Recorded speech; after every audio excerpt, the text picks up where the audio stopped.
Quel est le mécanisme comptable des dépréciations et des provisions? Alors, les dépréciations et les provisions, n'ayant pas par définition un caractère définitif, sinon ça ne s'appellerait pas des dépréciations et des provisions, elles doivent être ajustées à chaque inventaire, et ça, ce que je viens de dire, on doit ajuster les dépréciations et les provisions à chaque inventaire, et ça, quelle que soit la nature de la dépréciation et ou de la provision. Donc, à chaque inventaire, on peut faire quoi concernant les dépréciations et les provisions qui pouvaient exister l'année dernière? D'accord? Donc, à l'inventaire, on peut soit augmenter des dépréciations ou provisions qui existaient déjà, soit créer de nouvelles dépréciations ou provisions parce qu'il n'en existait pas et que maintenant il doit y en avoir, soit diminuer en partie des provisions ou des dépréciations qui existaient antérieurement. C'est ce que on peut, il reste encore une solution, pardon, solder, bien sûr, ou supprimer d'anciennes dépréciations ou provisions qui ont été antérieurement comptabilisées. Donc, comprenez, d'une façon simple, vous allez voir, ça veut dire qu'à chaque inventaire, je vais étudier chaque élément de l'actif, immobilisé, circulant.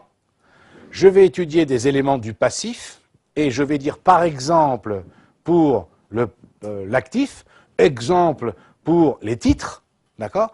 Les titres comptablement valent tant, puisqu'ils sont enregistrés au prix auquel je les ai achetés, vous êtes d'accord? À l'inventaire, là, ils valent tant, maintenant. Si la valeur du titre, par exemple, est supérieure à son prix d'achat, je n'ai pas le droit d'enregistrer la plus-value potentielle, vous vous souvenez? En revanche, si la valeur du titre est inférieure à son prix d'achat, la différence entre les deux doit être constatée par une dépréciation. C'est bien clair pour tout le monde? Et la question, vous verrez, on fera un petit tableau, une petite synthèse, la question qu'on se pose, c'est, d'accord, mais est-ce qu'il existait déjà des dépréciations l'année dernière sur ce titre-là? Il n'y a pas 50 solutions. C'est oui ou c'est non? Si c'est non, ben je constate des dépréciations. Vous êtes d'accord? Il n'y en avait pas, il en faut cette année, ben je crée des dépréciations spécifiques à ce titre. Deuxième possibilité, il en existait déjà. Très bien. Et là, je dois faire un test. Il en existait déjà des dépréciations sur ce titre, mais ce qui existait, est-ce que c'est inférieur ou est-ce que c'est supérieur à ce que je dois avoir cette année? Si ce qui existait comme dépréciation sur ces titres-là, c'est inférieur à ce qu'il doit y avoir, ben je vais augmenter la dépréciation. Si ce qui existait comme dépréciation est supérieur à ce qu'il doit y avoir cette année, je vais diminuer la dépréciation. Ça va vous... Ça veut dire, je suis en train de vous dire que tous les ans, on doit ajuster la dépréciation. Vous remarquerez qu'avec les amortissements, ça ne se passe pas comme ça. Oui, avec les amortissements, on peut faire des tests, mais ça ne se passe pas de la même façon.